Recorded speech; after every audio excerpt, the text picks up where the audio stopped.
আমার মা পৃথিবী থেকে চলে যাওয়ার পর আমার বাবা আমার মেজো খালাকে বিয়ে করে। আমাদের বাসা এবং আমার নানা বাসা একই জেলাতে। আমার নানা বাসা থেকেই আমার মেজো খালাকে আমার বাবার সাথে বিয়ে দেওয়া হয়েছিল, যেন আমার ছোটবেলাটা খুবই সুন্দর হয়, আমাকে যেন কোনো কষ্ট পেতে না হয়। সৎ মা কখনো নিজের মা হয় না, এটা আমার আপন মেজো খালা বুঝিয়ে দিয়েছে। আমার বয়স যখন 12 কি 13, তখন আমার মা লিভারের অসুখে এই পৃথিবীর মায়া ত্যাগ করে চলে যায়। আমি আমার বাবা মায়ের একমাত্র মেয়ে। দাদা বাড়িতে শুধু দাদি এবং 4টা চাচা ছিলেন। আমার 4 চাচাই বিয়ে করেছেন, তবে 4 চাচার সাথে আমাদের তেমন কোনো সম্পর্ক নেই এবং আমার কোনো ফুফুও নেই। তাই আমাকে দেখাশোনা করবে কে, এই কথা চিন্তা করে আমার খালাকে আমার বাবার সাথে বিয়ে দেওয়া হয়েছে। প্রথম সবকিছুই ঠিকঠাক ছিল। মায়ের কথা যখনই মনে পড়তো খালা আমাকে অনেক বেশি আদর করতেন, ভালোবাসতেন। তবে বিয়ের 2 বছর পর আমার একটা ভাই হয়। ভাই হওয়ার পর থেকে খালা আমাকে একটু কম ভালোবাসতো। বলতে গেলে আমাকে তেমন একটা ভালোবাসতোই না, উল্টো আমাকে দিয়ে অনেক বেশি কাজ করাতো। মোটামুটি ভাইকে দেখাশোনা করার বেশিরভাগ দায়িত্ব আমার উপরেই ছিল, কারণ আমার বয়স তখন প্রায় 16-র কাছাকাছি। আমাকে তখন বিয়ে দিলে নাকি আমি একটা বাচ্চার মা হয়ে যেতাম। কেউ যদি আমার খালাকে এসে বলতো কেন আমাকে দিয়ে এত কাজ করায়, তখন আমার খালামণি এসে আমাকে অনেক বকা দিত, বলতো আমি নাকি মানুষের কাছে বিচার দিয়ে বেড়াই। সারাদিন ভাইকে পাহারা দিতে হতো অথবা ঘরের অন্যান্য কাজ করতে হতো। এইভাবে করে আমি সারাদিন ভালো করে কিছু খেতেও পারতাম না। আমার অন্যান্য চাচিরা খুব বেশি একটা ভালো ছিলেন না, তবে তারা মাঝে মধ্যে আমাকে কিছু খেতে দিতেন। যে নানি বাড়ির জন্য আমার খালাকে আমার বাবার সাথে বিয়ে দেওয়া হয়েছিল, সেই নানি বাড়ি থেকেই আমাকে এবং আমার ভাইকে 2 চোখেই দেখা হতো। মা থাকতে যখন আমরা আমাদের নানি বাড়িতে বেড়াতে যেতাম, তখন আমার 3 মামি আমাকে অনেক বেশি আদর করতেন।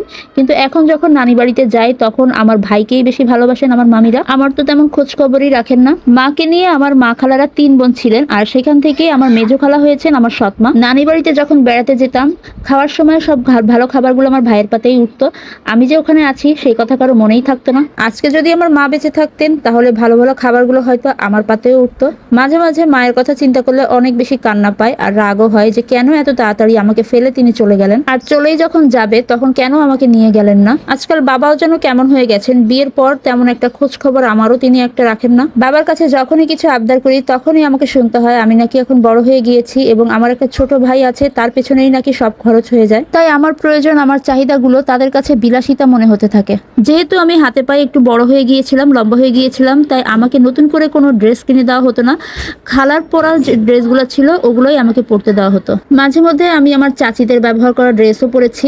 আমার বাবার আর্থিক অবস্থা কিন্তু অতটাও দুর্বল না যে আমাকে চেয়ে অন্যের ব্যবহার করা ড্রেস পরতে হবে বা জিনিসগুলো নিতে হবে। অথচ আমার মা বেঁচে থাকলে ভালো ভালো ড্রেসগুলো আগে আমাকেই কিনে দেওয়া হতো। আমাকে ভালো ড্রেস কিনে দেওয়ার পরে যদি টাকা থাকতো, তখন আমার মা নিজের জন্য কিছু ড্রেস কিনতো বা কিছু কিনতো। বাবা যখন বাইরে থেকে আসতো, তখন আমার পছন্দের খাবারগুলো হাতে করে নিয়ে আসতো।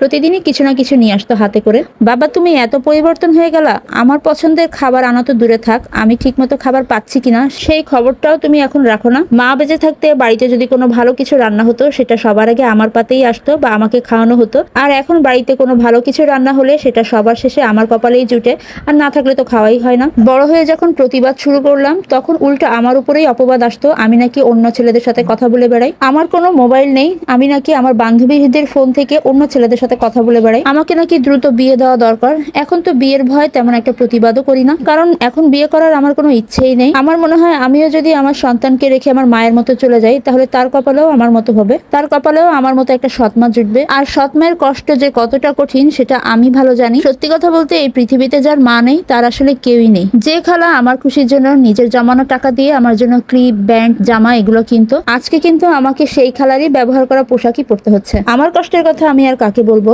আমার বাবাকে যদি অন্য একটা মেয়ের সাথে বিয়ে দেওয়া হতো, তাহলে আমি আমার কষ্টের কথাগুলো আমার খালাকে বলতে পারতাম, যেখানে কিনা আমার নিজের খালা আমাকে বেশি কষ্ট দিচ্ছে। ঘটনাটি কিশোরগঞ্জের অনামিকা আপুর লাইফের সাথে ঘটে যাওয়া একটা ছোট্ট ঘটনা। এই গল্পের সাথে আমার বাস্তব জীবনের কোনো মিল নেই। আশা করি ভিডিওটি ভালো লেগেছে। আল্লাহ হাফেজ।